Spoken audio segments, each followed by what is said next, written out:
biggest deer I've ever had the chance to hunt. My second hunt for triple threat. Number 4 for triple threat. Hunt number 5 for triple threat. Man, it just feels like I'm hunting a ghost.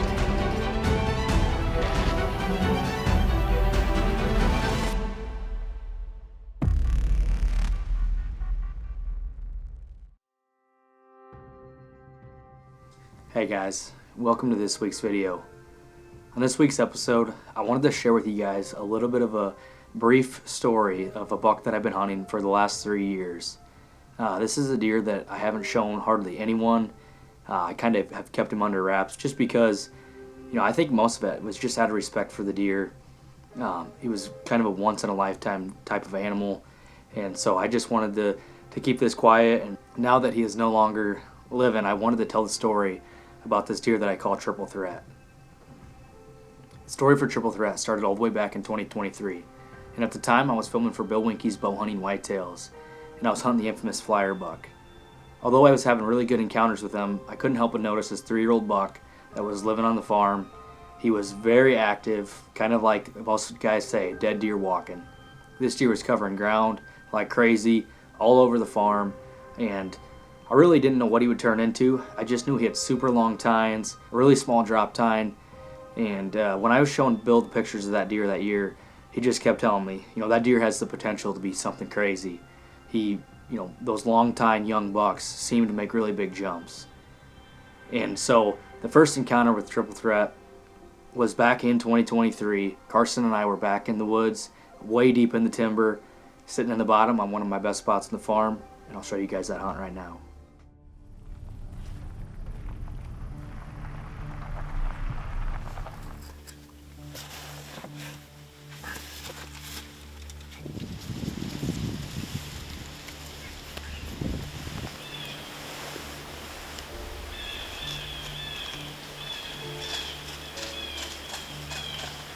Today's October 29th. It's about 8:30 a.m. and Carson and I are back in the big bottom here for the Flyer 10. It's just the best time of the year. Unfortunately, they're not breeding quite yet, so it definitely is still the pre-rut. But in the next couple of days, it should be full-on peak rut, and we're super excited for it.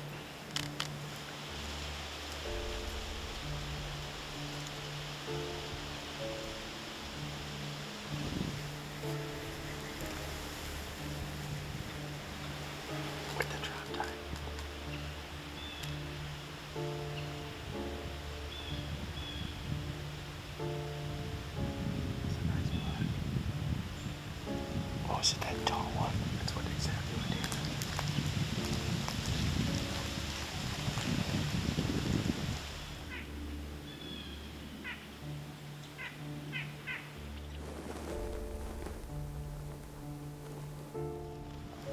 Well, that's going to be all she wrote for this morning's sit. The deer movement has definitely been good. We saw a really, really nice young buck that I think he's only 2 years old, 2 or 3. He was up on the ridge just following a doe and a fawn, so that deer is going to be really exciting to watch grow these next few years.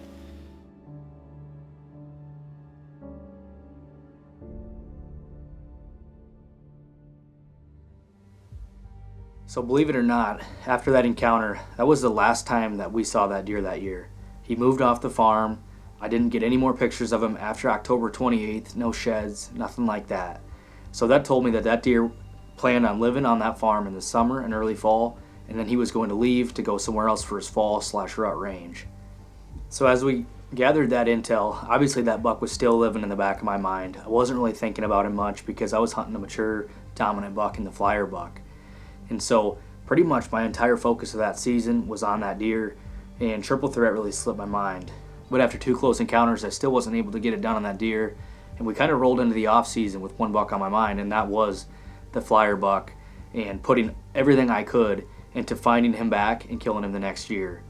And that started with me finding his sheds that spring of 2024, and I knew there was a lot of work to be done in the summer of 2024 as I prepared for this season, and I had to get my cameras out, and I was really hoping to find the flyer buck. And in the meantime, I almost couldn't believe my eyes the first time I got this deer back on camera. And I really struggled with figuring out what deer it was, and next thing you know, I just remember back to that conversation that Bill and I had on how the longtime 3-year-old has a chance to blow up into something crazy. And that first picture that I got of him, I could just see 3 splits, and immediately my mind went to triple threat.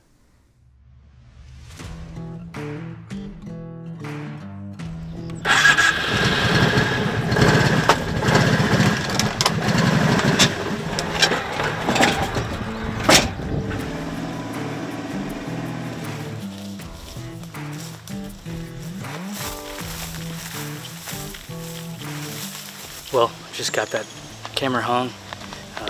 Looking forward to already checking it, like I said. I'm gonna wait like 2 weeks before I come back in here and check them. And that's a little bit sooner than what I like to do, but since it's the first card pull of the year, just wanna make sure everything's working good, but also keep my scent out of here. So I'm gonna buzz around and go hang some more cameras.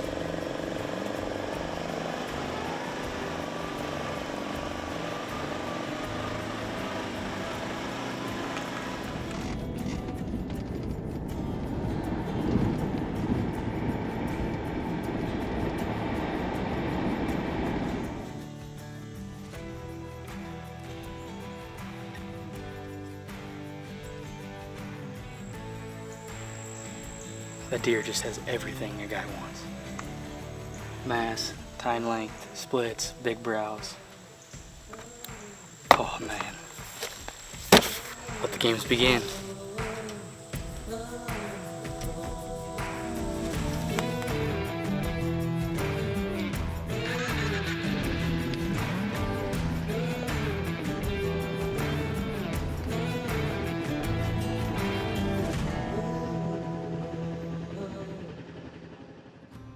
So the first time I get this deer on camera is probably early July.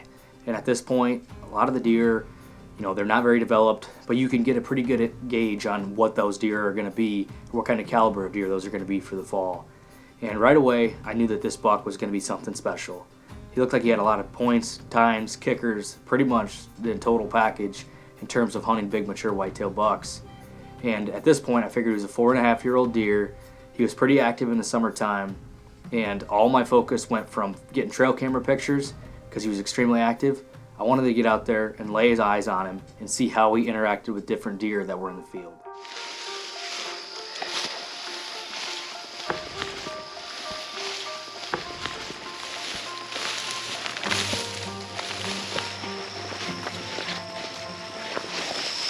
Well, we've had a pretty good start to the night so far. Had a couple turkeys work through, and then I think it was 3 little bucks just came out and started playing, and then now we have another doe that just popped over the hill, so it's probably only 7:10, and deer moving early like we figured they would because of that cold front. But it's fun to be out here. It just feels like hunting season is close. So only a few short months, and hopefully one of these target bucks makes an appearance.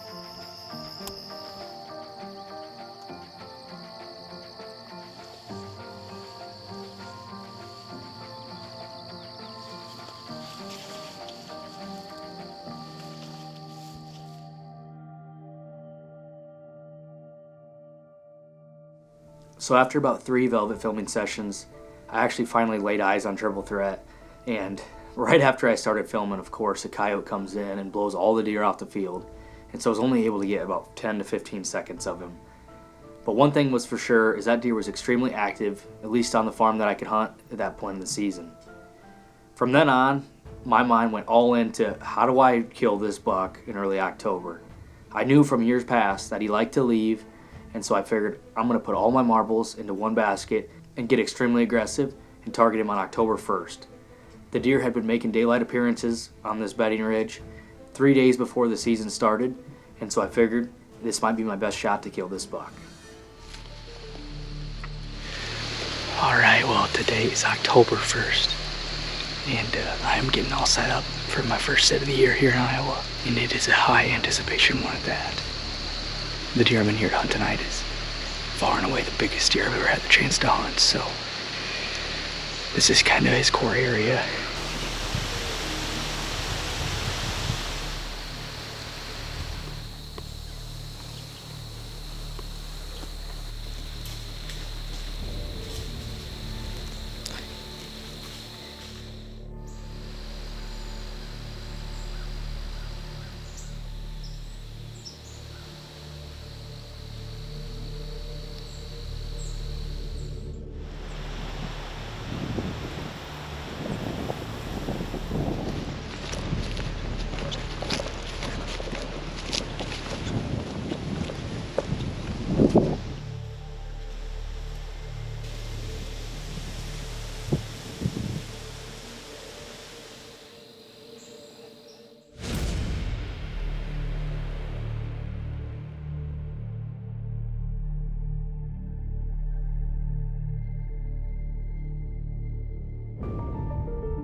So as we roll into October now, we're at the middle of the month, and I've had no encounters with triple threat.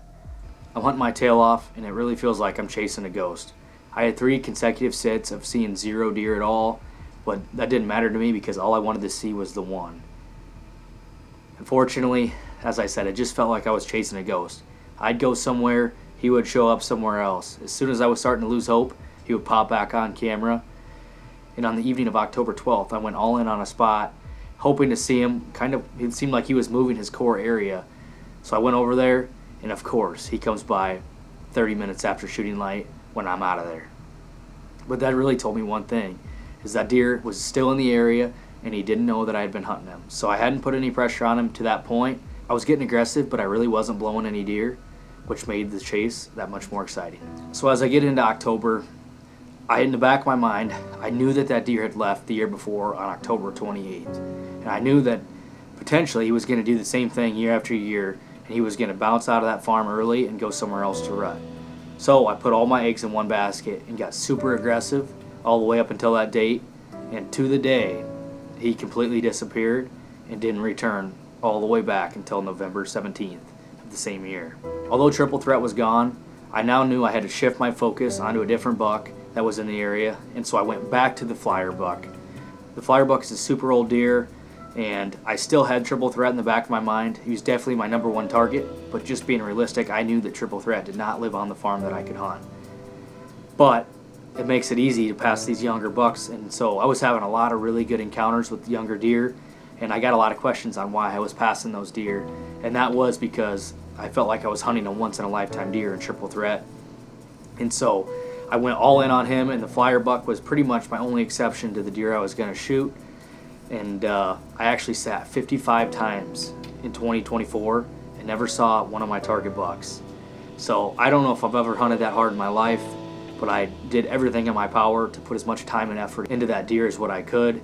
And I just wanted to know that if I did not get that deer, it wasn't going to be from a lack of effort.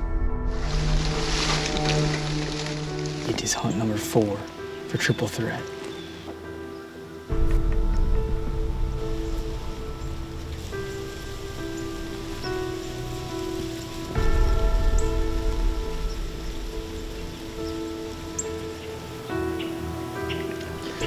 It is the morning of November 1st, and welcome to sweet November. It's crazy that it's finally here.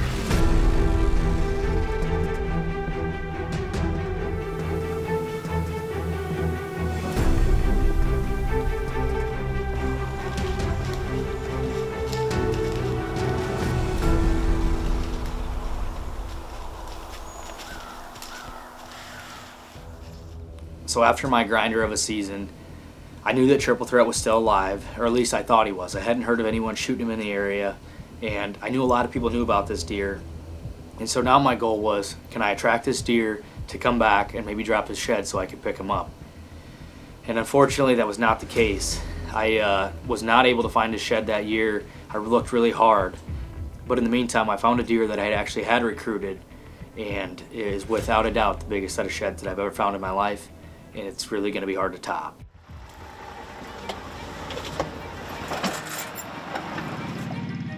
All right, guys, what a shed season it's been. Triple threat, heartbreak. I was down and out. But came out here today, it was a cloudy day, and just picked up the biggest set I've ever found. So, you're gonna come with me here and pick these sheds up.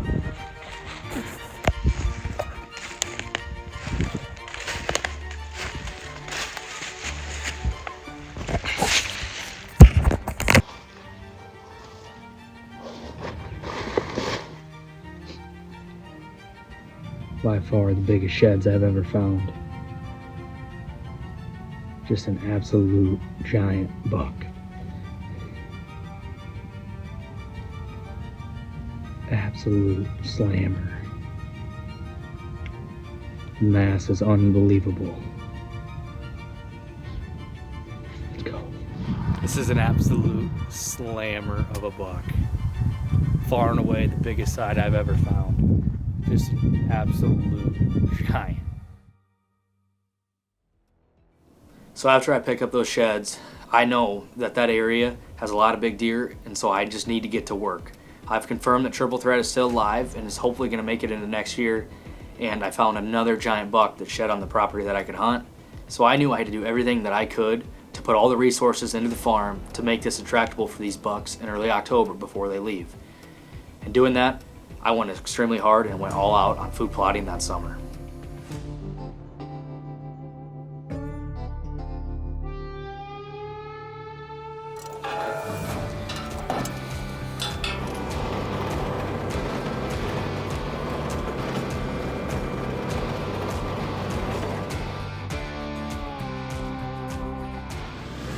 All right, guys, well, we just rolled up to the second spot, and this is one of the spots that we talked about earlier this summer. My tree stand is in that hickory right there, and I don't know if I'm calling my shot, but this spot feels right for one reason or another. There's awesome access there through the corn, and on a straight north wind, that spot should be bulletproof. Should be fun. Gonna clean up a little bit in here, but this should be just over a 1/4 acre. It's gonna be monster buck, rut greens, and man, I can't be more excited for this spot.